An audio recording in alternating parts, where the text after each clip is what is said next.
नमस्कार। उत्तराखंड के इस खास बुलेटिन में आप सभी का स्वागत है। मैं हूं आपके साथ प्रियंका तिवारी। खबरों को विस्तार से जानेंगे, लेकिन उससे पहले एक नजर हेडलाइंस पर।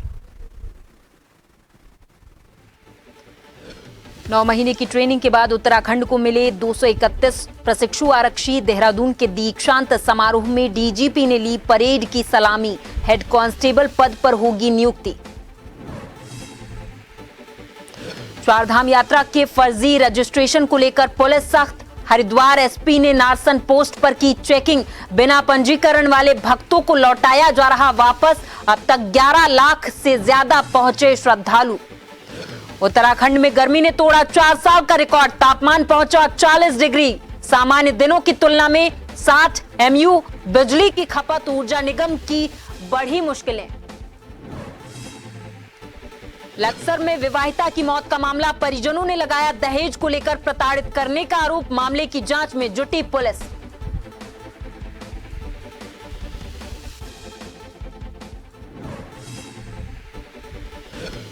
और अल्मोड़ा में 150 मीटर गहरी खाई में गिरी कार। पति पत्नी और बेटी की मौत, बेटा घायल। सियालदे के ग्राम चचरोटी की घटना।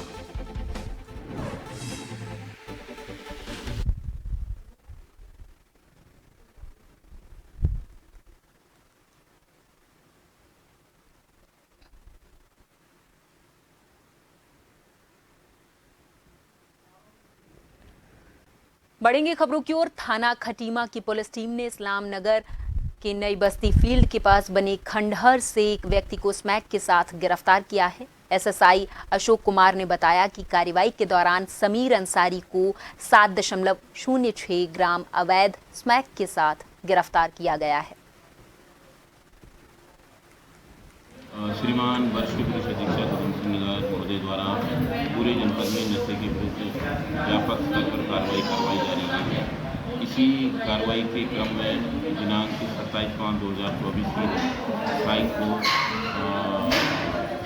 चौकी प्रभारी प्रियांशु जोशी और उनकी टीम द्वारा अभियुक्त सलीम अंसारी पुत्र मोहम्मद नबी निवासी इस्लाम नगर खटीमा को 7.06 ग्राम अवैध स्मैक के साथ गिरफ्तार किया गया है। अभियुक्त के विरुद्ध NDPS एक्ट की धाराओं में मुकदमा पंजीकृत किया गया है और अभियुक्त को जेल। देहरादून के थाना राजपुर क्षेत्र के एक घर में चोरी की घटना को अंजाम देने वाले 4 आरोपियों को पुलिस ने दिल्ली से गिरफ्तार किया है। पुलिस की माने तो 24 मई की देर शाम थाना राजपुर क्षेत्र में एक मकान में रहने वाली बुजुर्ग महिला और उसकी नौकरानी को 3 बदमाशों ने घर में घुसकर तमंचे की नोक पर लूटपाट करने की कोशिश की, लेकिन पड़ोसियों के शोर मचाने के बाद सभी आरोपी वहां से भाग निकले, जिसकी सूचना पुलिस में दर्ज कराई गई। पुलिस ने मामले की जांच की तो पता चला कि चोरी की घटना को अंजाम देने में घर में काम करने वाला एक नौकर और इसी घर के मालिक की कंस्ट्रक्शन कंपनी में काम कर रहे एक सुपरवाइजर की मदद से दिल्ली का एक गैंग घर में लूटपाट की घटना को अंजाम देने आया था।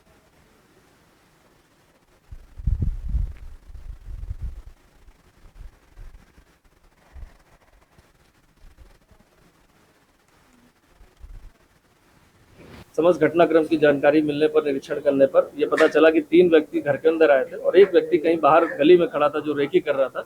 और इसके बाद जो पुलिस टीम को इसमें लगाया गया था, पुलिस टीम ने जो हमारे मुखबिर तंत्र हैं और जो भी हमारे पास CCTV फुटेज वगैरह आई, उसको फॉलो करते हुए हम दिल्ली में ऐसा पता चला कि गैंग के सदस्य जो दिल्ली में सक्रिय हैं, पूर्व में भी वहाँ पर लूट डकैती और हत्या के केसेस उन पर दर्ज है और ये वर्तमान में बाहर है और तिहाड़ जेल में एक साथ बंद रहे। इसके आधार पर ये टीम द्वारा दबिश देकर इसमें अभी 4 लोग को अरेस्ट किया गया है, जिसमें जो राजेश और बंसल उर्फ मदन है, ये जो है मास्टरमाइंड है और इस पर काफी सारे मुकदमे दर्ज है।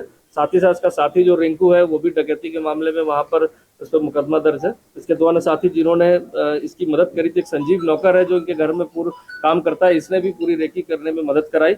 और साथ ही साथ जो इसमें सागर करके है, ये पहले से वादी जो है कि कंस्ट्रक्शन कंपनी में काम करता था और इन परिवार को भली भांति जानता था। टोटल इस घटना में अभी तक 7 लोग।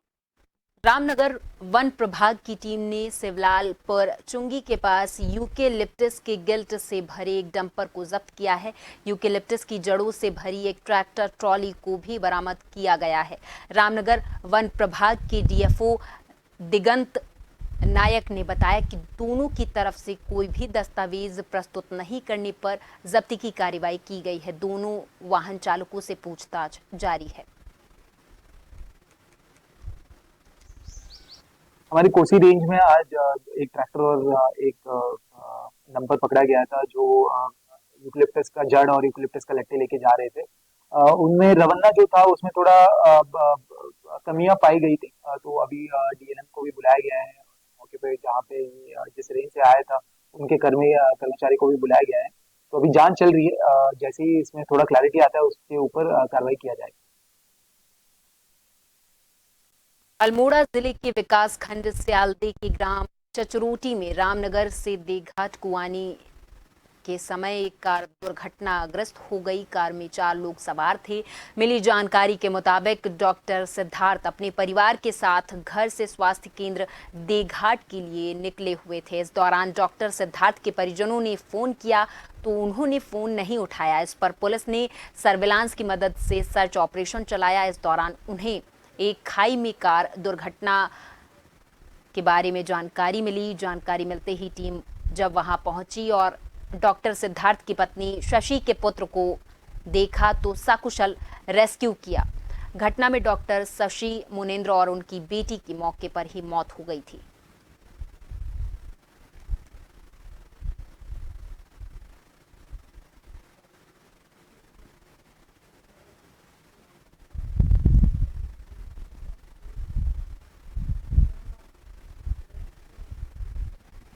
काशीपुर में 3 महीने पहले एक स्कूली छात्रा पर धारदार हथियार से हमला करने के मामले में जेल गए अभियुक्त के जमानत पर रिहा होकर घर आने के बाद उसका ढोल नगाड़ों के साथ स्वागत किया गया है। बाइक के साथ निकाले गए जुलूस का वीडियो सोशल मीडिया पर वायरल होने के बाद हिंदू संगठनों के विरोध के बाद पुलिस प्रशासन में हड़कंप मच गया। पीड़िता के पिता ने पुलिस को तहरीर दी जिसमें बताया कि जुलूस में अभियुक्त आकिब और साहिल ने धार्मिक नारे लगाए और जान से मारने की धमकी भी दी। इस पर पुलिस ने त्वरित कार्रवाई करते हुए 8 लोगों को हिरासत में ले लिया है।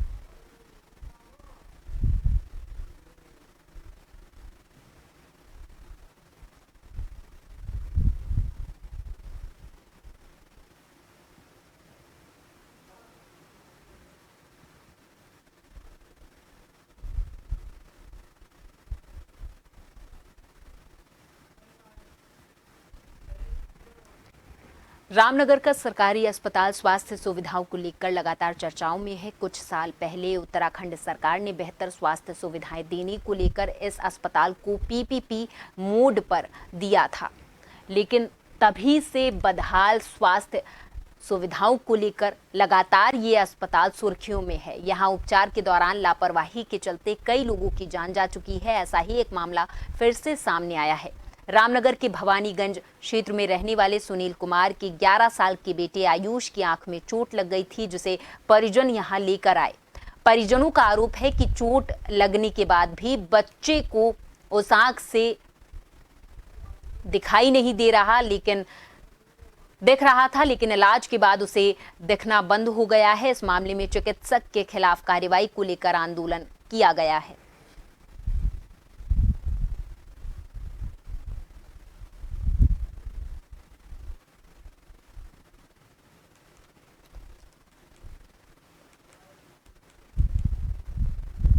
बच्चे के साथ उसकी आँख के साथ प्रॉब्लम हुई है, तो अब उन्होंने अभी लिखित में कोई दिया नहीं है। जब लिखित में कोई शिकायत आएगी तो उसके बाद वो जांच करेंगे। लकड़ी लगने के बाद भी इसे दिख रहा था सर। अब इसके ऑपरेशन के बाद दिखना बंद हो गया। मैं इंसाफ चाहते हैं सर, मेरे बेटे की आँख थी। पंच केदारों में चतुर्थ केदार रुद्रनाथ का यात्रा मार्ग इन दिनों श्रद्धालुओं के साथ ही हिमालयी फूलों से गुलजार हो गया है। यहाँ बड़ी संख्या में श्रद्धालु जहाँ भगवान रुद्रनाथ के एकानन रूप के दर्शन करने पहुंच रहे हैं, वहीं यात्रा मार्ग के नैसर्गिक सौंदर्य को देख अभिभूत भी हैं।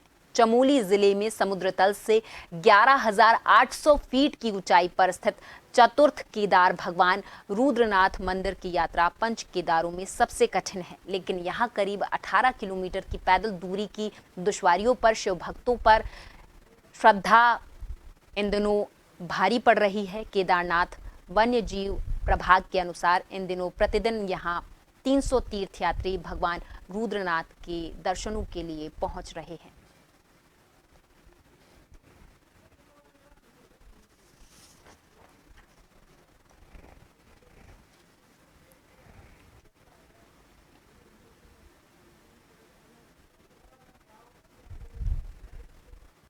मंगलवार को लोहाघाट क्षेत्र में यातायात व्यवस्था को लेकर एक बैठक आयोजित की गई, जिसमें बैठक में सभी लोगों ने नगर की सड़कों में आए तिरछे खड़े रहने वाले वाहनों को हटाने की मांग पुलिस से की है, ताकि यातायात सुचारू रूप से चल सके।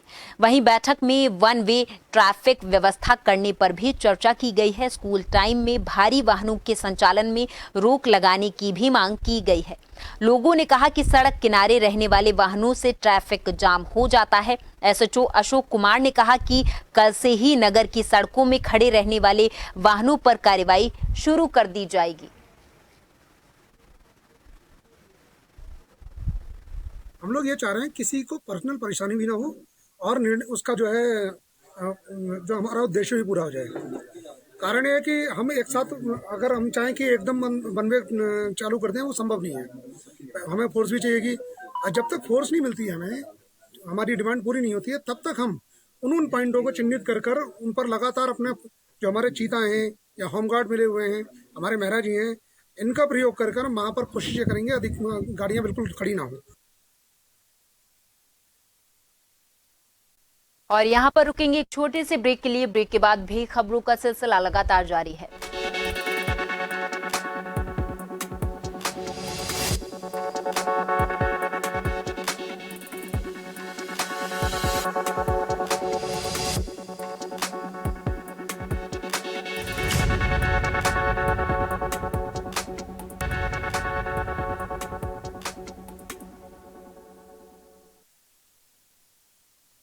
ब्रेक के बाद एक बार फिर से आप सभी का बहुत स्वागत है। खबरों को विस्तार से जानेंगे। उत्तराखंड के मुख्यमंत्री पुष्कर सिंह धामी की घोषणा के बाद मसूरी शहीद स्थल पर टिन शेड संग्रहालय और सौंदर्यीकरण को लेकर उत्तराखंड सिंचाई विभाग के अधिकारियों ने शहीद स्थल का निरीक्षण किया है।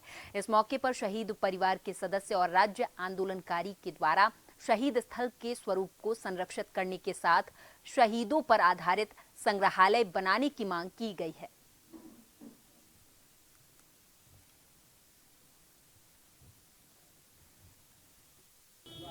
ये शहीद स्थल का रखरखाव की हमारे लंबे समय से ये हो रखा है कि शहीद स्थल का रखरखाव होना चाहिए।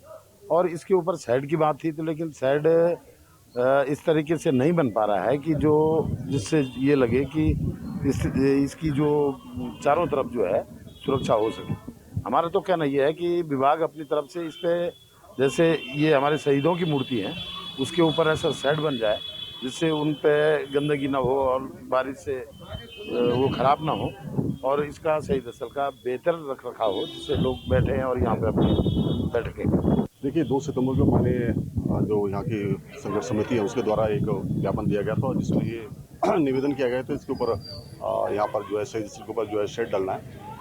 लेकिन आज सभी के राय के अनुसार ये तय किया गया है कि इसके ऊपर शेड, जिससे कि आसपास जो है सभी खंभे लगेंगे, इसकी खूबसूरती कहीं ना कहीं प्रभावित होगी।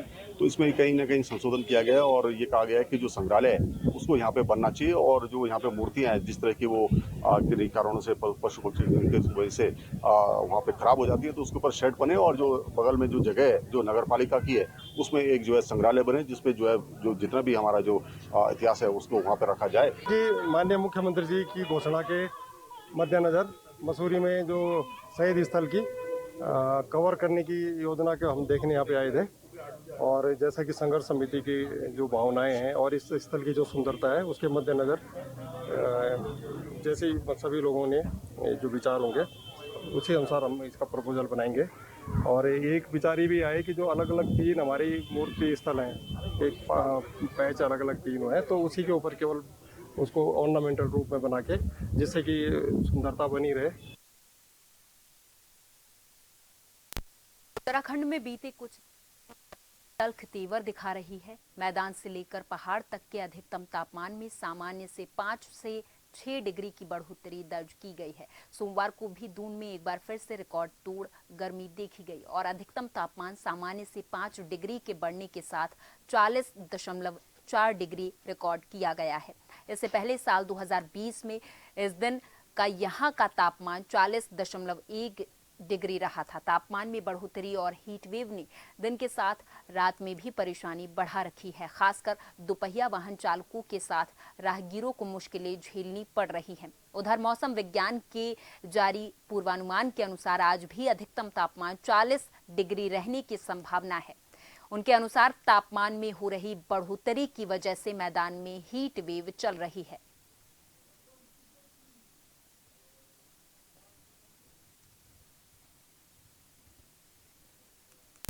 उत्तराखंड में मौसम का मिजाज बहुत गर्म है। तापमान में उतार चढ़ाव का क्रम बना हुआ है। प्रचंड ताप से राहत पाने को लेकर एयर कंडीशनर, कूलर, पंखे जैसे विद्युत यंत्रों की मदद ली जा रही है।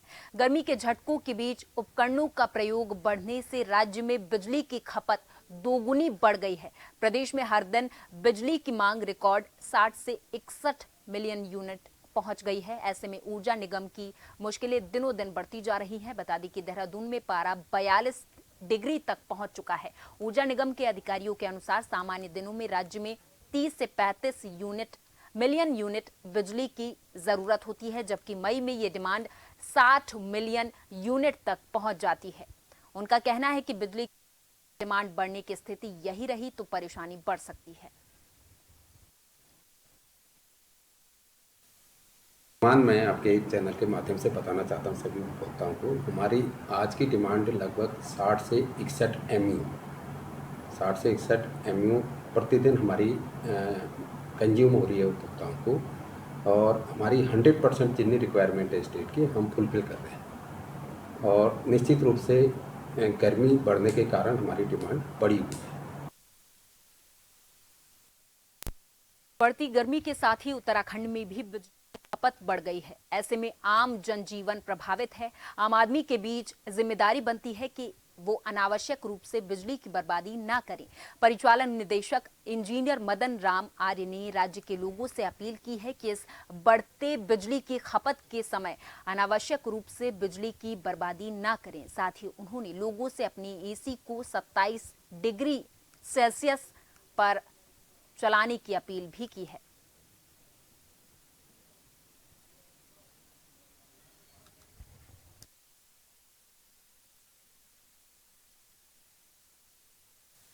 इसके लिए मैं अनुरोध करना चाहूँगा, प्रार्थना करना चाहूँगा सभी मेरे स्टेट के उपभोक्ताओं को अनावश्यक रूप से बिजली का उपयोग न करें। अगर जिस चीज़ की आवश्यकता नहीं हो उसे बंद कर दें।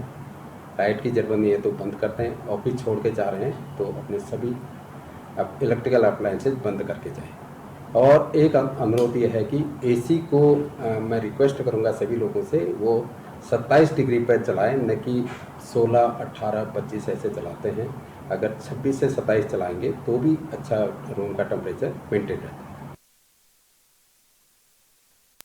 चंपावत जिले के बाराकोट में शाम को आई मूसलाधार बारिश ने मात्र आधे घंटे में ही लड़ीधुरा मंदिर मोटर मार्ग को पूरे तरीके से रौखड़ में बदल दिया। बारिश ने सड़क के डामरीकरण को उखाड़ कर बहा दिया है। मंगलवार को मां लड़ीधुरा शैक्षिक एवं सांस्कृतिक मंच अध्यक्ष नागेंद्र जोशी ने सड़क का निरीक्षण कर बताया कि इस नुकसान का प्रमुख कारण अक्टूबर 2021 में आई भीषण आपदा में गिरे हुए मलबे से नालियों और कलवटों का बंद होना है। जोशी ने कहा कि असल में पिछले 3 सालों से विभाग के द्वारा इस मोटर मार्ग की घोर अनदेखी की गई है, जिसकी वजह से यहां पर ऐसे हालात बनते हुए देखे गए हैं।